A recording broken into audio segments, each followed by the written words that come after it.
some of the Angular material pros and cons that I would like to explain. The number one, and probably one of the most important, is that consistency. Why is consistency part of this Angular material library? Well, consistency is one of the most powerful usability principles in user experience, because when things always behave the same, users don't have to worry about what will happen next. So following any UI guidelines would ensure consistency for any projects. The point number two is the accessibility. The accessibility refers to the design of products, devices, services, or even environment for people with disabilities. Now, in the tech world, we have this definition of, more or less, this categorization of people with disabilities in 4 different categories, right? We have motor disabilities, we have deaf or hard of hearing, we have cognitive and vision disabilities. And interesting fact, 13% of people around the world have at least one kind of disability. So material design have made a lot of emphasis into this accessibility term, so we can build great components available for all the people. So, and why this is important? This is important because physical and cognitive disabilities can inhibit people from fully engaging with technology.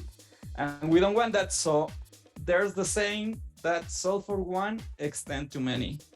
The third point is that responsiveness. As probably many of you are really familiar with this term, responsiveness is really is an approach that allows the design across various devices and suggests that the design should respond to the user's behavior based on the screen size. So no matter what screen size the user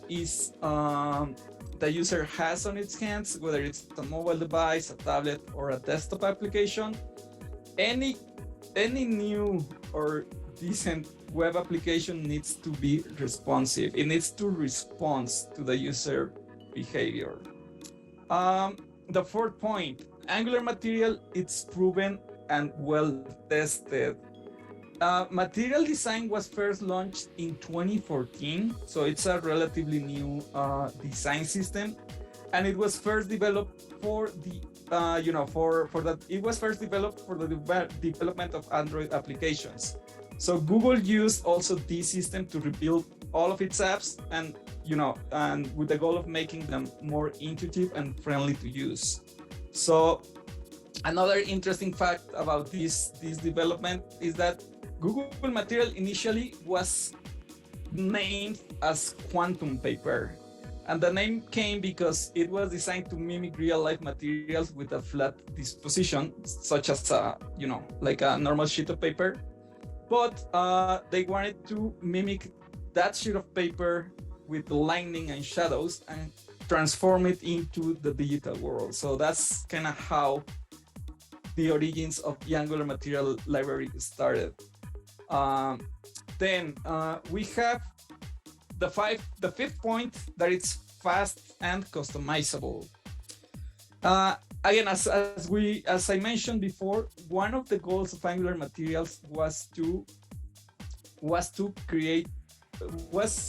put like a tool for the developers so they could code faster applications, right? So they wanted to provide the developers a whole set of components that they could easily use to build the web applications, and and also run it in terms of load times. They wanted to make it so fast that they could not complain about the library. So it really is fast, since it's especially built for Angular.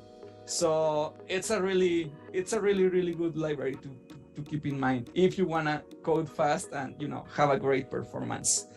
Now, with all these pros, there's also a section of cons. None library is perfect. Some of the libraries are mostly based on preference of the users, but some of the cons that Angular Material has is that the number one, it doesn't use semantic HTML. So we are not going to find in the code or in the schematics of the tags the normal naming convention for the HTML tags, such as h1, div, or sections, or buttons. All those original names for the HTML elements are not used in Angular material. But you just need to get used to it. It's a matter of getting familiar with them and not really memorize them, because you always have the API library reference to look for the names. And if you want to learn the tags, well, it's better, but it's not required.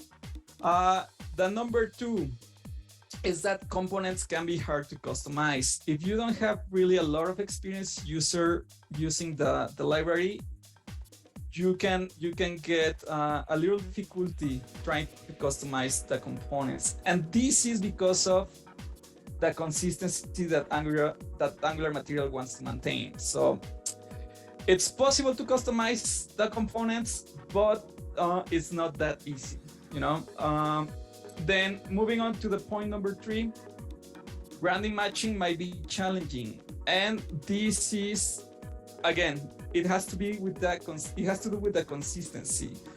So whenever you are using more than one style guideline, as we know, Angular material has its own, but there's sometimes projects that require to use a different style guideline. So it might be challenging to combine both of them.